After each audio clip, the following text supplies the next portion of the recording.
జగన్మోహన్ రెడ్డిని అలాగే వాలంటీర్ల వ్యవస్థని ఉద్దేశించి సంచలనమైనటువంటి వ్యాఖ్యలు చేశారు నాదెండ్ల మనోహర్. వాలంటీర్లని జగన్మోహన్ రెడ్డి నమ్మించి మోసం చేయబోతున్నారని, వాలంటీర్లని జగన్మోహన్ రెడ్డి బలి పశువుల్ని చేయబోతున్నారు, వాలంటీర్ల కాలం మే 30 వరకే అనే విషయం అసలు వాలంటీర్లో చాలామందికి తెలియదు అంటూ నాదెండ్ల మనోహర్ కొన్ని సంచలనమైనటువంటి వ్యాఖ్యలు చేసినటువంటి నేపథ్యంలో ఈ అంశానికి సంబంధించి మనతో మాట్లాడేందుకు రాజకీయ విశ్లేషకులు కృష్ణకుమారి గారు మనతో ఉన్నారు. మేడంతో మాట్లాడదాం. మేడం నమస్తే. మేడం నమస్తే.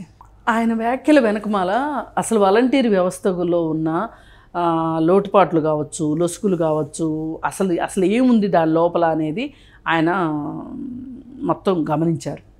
అసలు వాలంటీర్ వ్యవస్థని మొత్తం ఆయన తిరగేసి చూశాడు.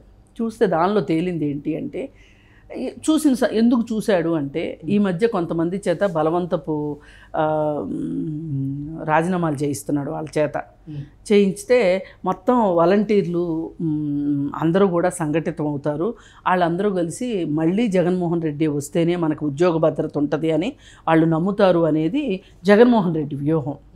పైగా వాళ్ళతోటి మీరేమి పనులు చేయించడానికి వీల్లేదు, వాళ్ళ ఫోన్లు వాళ్ళ ట్యాబ్లు అన్నీ కస్టడీలో పెట్టాలి అని చెప్పిన తర్వాత ఇక వాళ్ళకేంటి అంటే ఇక మన ఉద్యోగం ఉంటుందో ఉండదో అనే ఒక అభద్రతతోటి వాళ్ళు ఉండి మళ్ళీ జగన్మోహన్ రెడ్డిని గెలిపించుకోవాలి అని అనుకుంటారు అని జగన్మోహన్ రెడ్డి ఉద్దేశం.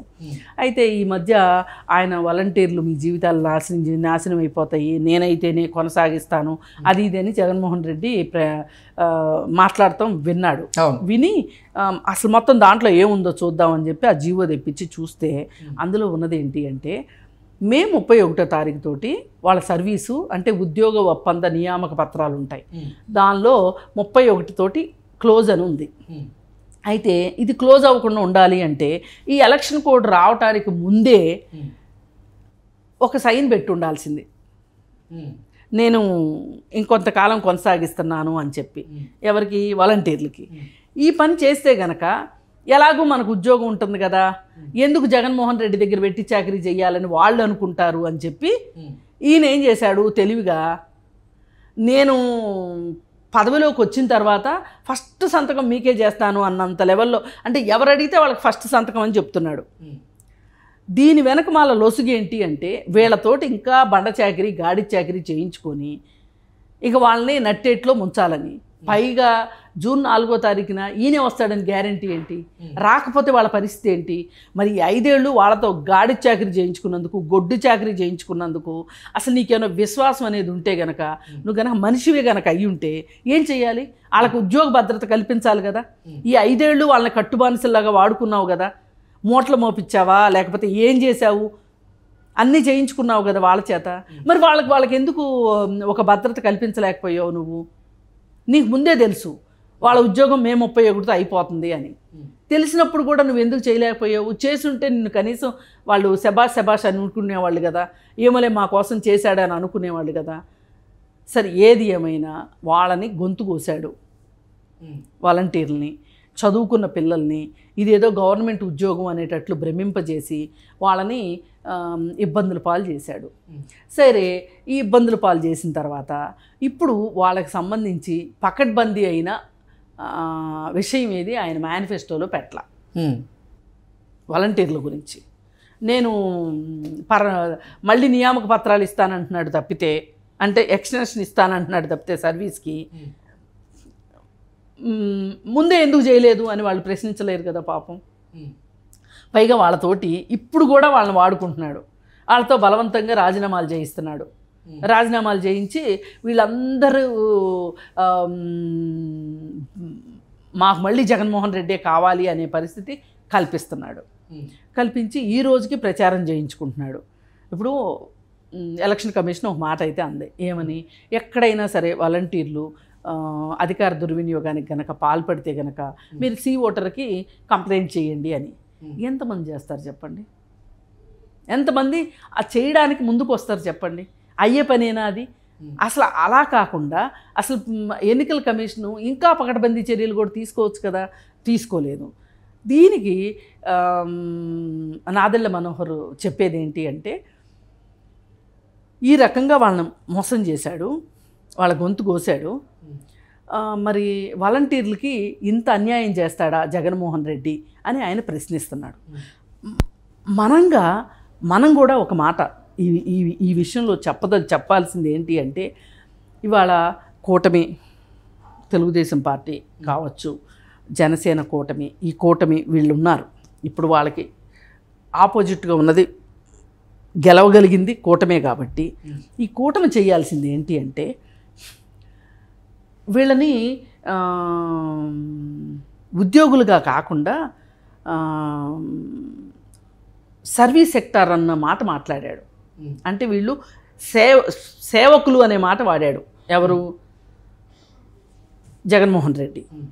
అందుకోసం ఏంటి అంటే, ఈ 5 సంవత్సరాల కాలాన్ని వీళ్ళు ఇప్పుడు మళ్ళీ రేపొద్దున మే 31 తర్వాత వీళ్ళు నిరుద్యోగులు అవ్వబోతున్నారు.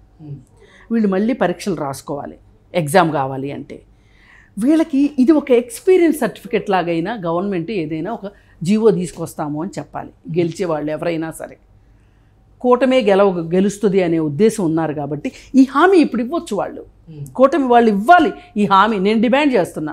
ఎందుకంటే 5 సంవత్సరాల కాలం వాళ్ళకి ఇప్పుడు రేపొద్దున కొత్త ఉద్యోగాలకి వాళ్ళు అప్లై చేసుకోవాలి అంటే వాళ్ళ ఏజ్ దాటిపోయింది అనుకోండి, ఏంటి పరిస్థితి? వాళ్ళకి వయోపరిమితి కూడా పెంచాలి. వయోపరిమితి పెంచుతూ ఒకవైపున, రెండో వైపున ఏం చేయాలి అంటే, ఇప్పుడు అమెరికా లాంటి చోట ఏం చేస్తారు అంటే, ఏదైనా యూనివర్సిటీకి అప్లై చేసుకునేటప్పుడు వాళ్ళు ఇంతకుముందు ఏమైనా సామాజిక సేవ చేస్తున్నారా అని ఒక రిజర్వేషన్ ఉంటుంది సామాజిక సేవకి. మన దగ్గర కూడా ఒకప్పుడు ఉండేది, ఇప్పుడు అసలు గాలికి వదిలేశారు అవన్నీ. ఎన్సీసీ, ఎన్ఎస్ఎస్ ఇవి ఉండేవి. ఆ మాదిరిగా వీళ్ళకి ఒక రిజర్వేషన్ ఇవ్వాలి ఈ వాలంటీర్లకి. వాళ్ళు ఇప్పుడు వాళ్ళ నాయకుడు ఏం చెప్తే వాళ్ళు అది చేశారా, పాపాలు చేశారా, పుణ్యాలు చేశారా, ఏం చేశారనేది వదిలిపెట్టండి. కానీ మనం ఈ రోజున ఈ స్టాండ్ తీసుకుంటే నిరుద్యోగులు, ఇప్పుడు వీళ్ళు రేపొద్దున మే 31 తర్వాత నిరుద్యోగులు వాళ్ళు మళ్ళీ 2,67,000 మంది నిరుద్యోగులు. ఈ నిరుద్యోగులు ఈ రోజు ఏం చేయాలి చెప్పండి? వాళ్ళకి ఉపాధి ఎక్కడి నుంచి వస్తుంది? వీళ్ళు దేశం మీద పడాలి మళ్ళీ. లేదు అంటే వాళ్ళకున్న కాంటాక్ట్స్ తోటి వాళ్ళు ఏదో ఒకటి చేయాలి, ఏదో ఒక దోపిడీలు చేయాలి. లేదు అంటే జగన్మోహన్ రెడ్డికి ఓటేస్తారు.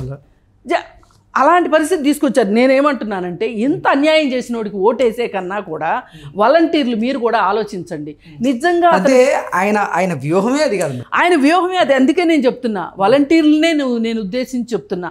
ఇందులో ఒక 10 మంది వాలంటీర్లు చూసినా పర్లా, 20 మంది చూసినా పర్లా, ఎంతమంది చూసినా పర్వాలా, ఇది ఒక మౌత్ టు మౌత్ పబ్లిసిటీ కావాలి. వాలంటీర్లు మీరు దయచేసి ఓటు వేయకండి జగన్మోహన్ రెడ్డికి. మీ గొంతు కోసాడు, నిలువున మీ జీవితాలు నెట్టేట ముంచాడు.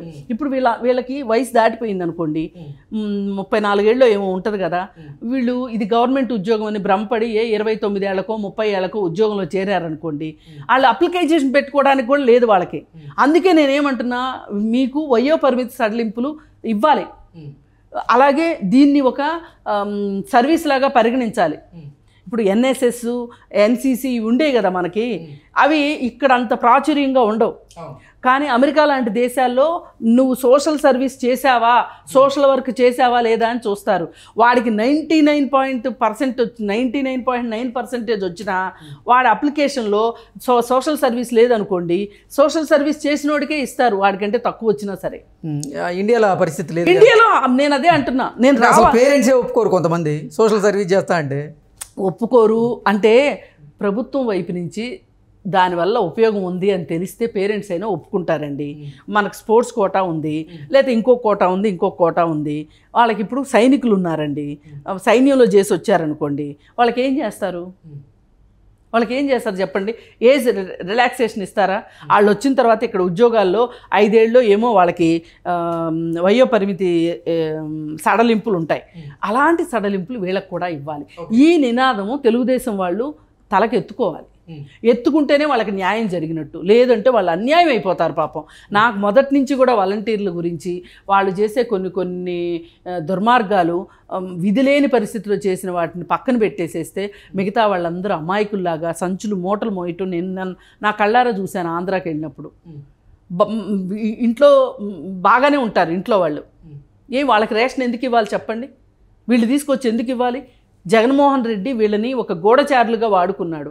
వాళ్ళు ఆ మైకంలో నుంచి ఎంత తొందరగా బయటకు వచ్చి నిజంగా పోనీ జగన్మోహన్ రెడ్డి వాళ్ళ జీవితాల గురించి ఆలోచించున్నట్లయితే కనుక ఎలక్షన్ కోడ్ రాకముందే వాళ్ళకి పదవీ కాలాన్ని పొడిగించి ఉండాల్సింది. నమ్మిన వాళ్ళని నట్టేట ముంచడంలో జగన్మోహన్ రెడ్డి తర్వాత ఇంకెవ్వరు జగన్ రెడ్డికే సాధ్యమని ఇది చూసిన తర్వాత నాదెళ్ల మనోహర్ బయట పెట్టిన డాక్యుమెంట్ చూసిన తర్వాత అర్థమవుతుంది. అందుకని నేనేమంటున్నానంటే వాలంటీర్లు మీరు కళ్ళు తెరవండి, మీరు మళ్ళీ ఇంకోసారి మోసపోవద్దు.